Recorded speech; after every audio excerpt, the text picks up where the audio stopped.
Le système de stabilisation est resté résilient, mais l'effondrement continue du prix du cacao sur le marché international nous oblige à faire un réajustement.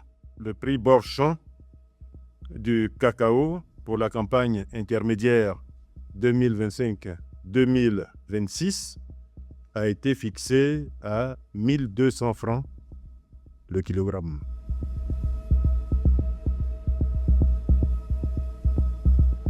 La Côte d'Ivoire touchée de plein fouet par la crise du cacao.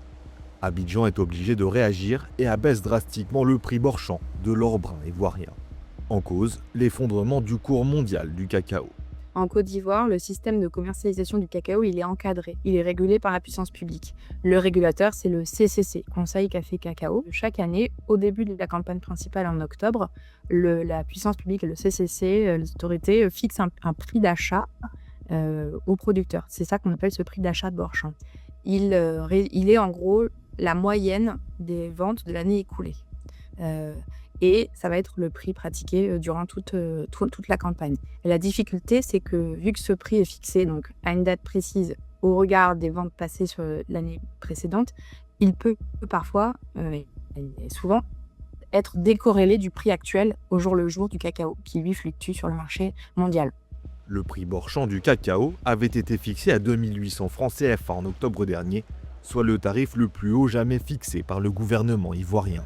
Un prix record défini en parallèle de l'élection présidentielle du 25 octobre 2025. En l'indexant à 1200 francs CFA à partir de cette semaine, le gouvernement casse les prix de 60%. Objectif, vendre les stocks de cacao qui s'entassent, d'autant que les fèves doivent être transformées au cours d'une durée limitée pour ne pas perdre en qualité. La situation devenait intenable pour le gouvernement et pour les finances publiques. La Côte d'Ivoire ne pouvait plus se permettre d'aller jusqu'au 30e mars et les finances publiques allaient en souffrir. Ça, c'est ce qui est officiel. Maintenant, il y a ce qui est non officiel, qui est aussi que les exportateurs, qui sont quand même les premiers clients de la Côte d'Ivoire, refusaient d'acheter le cacao parce qu'ils estimaient que le prix Borchamp de 2800 fixé en début de campagne ne leur permettait plus d'acquérir des stocks. En 2 ans, le prix mondial du cacao a largement évolué à la baisse. Depuis la flambée historique du prix au kilo de l'or brun en 2024, le cacao a vu sa cote chuter lourdement et se positionner autour des 1600 francs CFA en février 2026. Des prix bas, plus vus depuis 2023. Cette baisse du cours mondial a des conséquences directes sur le prix Borchamp en Côte d'Ivoire. Et si les 2800 francs CFA avaient enthousiasmé les producteurs ivoiriens, l'ajustement à 1200 francs CFA ne semble pas créer de fronde paysanne en Côte d'Ivoire. Une baisse du prix d'achat des producteurs, c'est forcément une mauvaise nouvelle. Ce que ça veut dire pour le petit producteur, une baisse des revenus, de l'argent qu'il va toucher. Cela dit, les petits producteurs, d'abord, ils ont conscience que le cacao s'écoule sur un marché mondial où le prix est le résultat de l'offre et de la demande.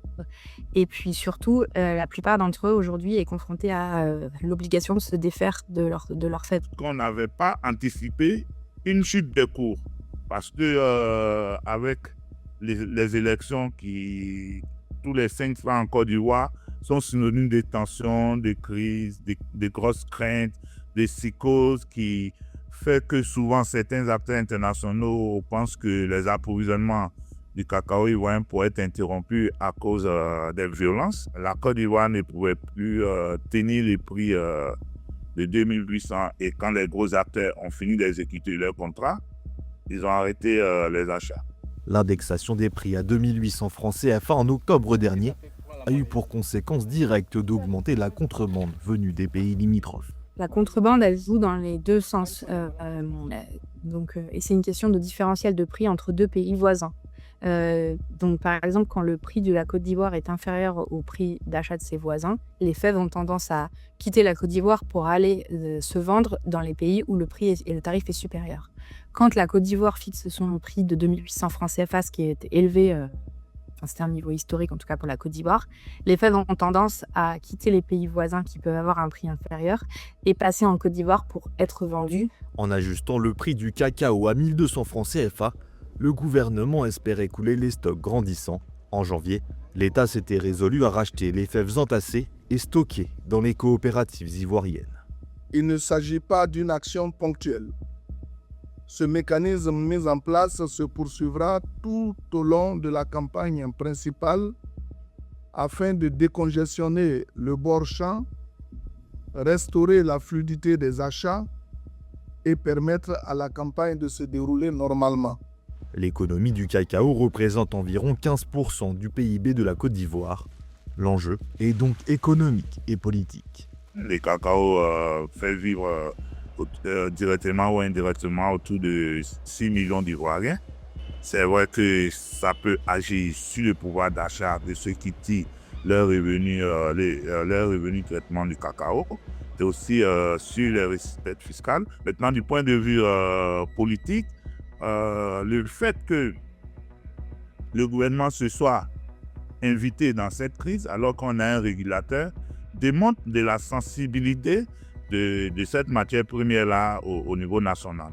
Parce que le président Alassane Ouattara a donné des instructions à l'ancien ministre de l'Agriculture, Norbert Kovenant-Djoumani, qui a dû intervenir pour rassurer les paysans.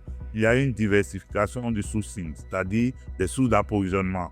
Le fait qu'aujourd'hui, le continent africain trouve sa position très fragilisée. L'Équateur met déjà en mal l'économie du cacao au niveau des deux premiers producteurs, c'est-à-dire la Côte d'Ivoire et le Ghana. Ça peut aussi alimenter des tensions au niveau du régulateur, du Conseil Café Cacao. Il y a quand même une crainte aussi que cette situation actuelle, qui met en difficulté à la fois la Côte d'Ivoire et le Ghana, son voisin, qui est lui le deuxième producteur, que ça fragilise en fait la position commune de ces deux pays qui ont noué une sorte d'alliance depuis 2018, qui essayent d'agir de front.